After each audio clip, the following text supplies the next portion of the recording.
माझे नाव मायना सावंत. मी आज तुम्हाला खंडेरायाची आणि बानूची गोष्ट सांगणार आहे. एक असतो बाबा आणि तो कायच काम करत नसतो. बानू एकदा म्हणत्या, काम कर की बाबा काय तर.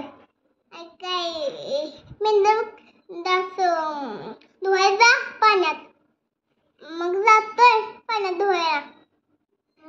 जातोय तो काय धुवत नाही, पाण्यात आपवत असं डब डब डब डब आणि कात्र वाळत घालतोय. मग नंतर बानू इत्या आणि बघते तर काय आपली मेंढ त्यानं मारल्या.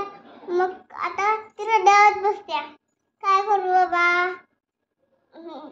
मग तो म्हणतो खंडेराया, मेंढर जिवंत पाहिजे असली तर माझ्यावर लग्न कर. मग ती काय म्हणत्या, कसं लग्न करायचं बाबा, तू आता म्हातारा आहे.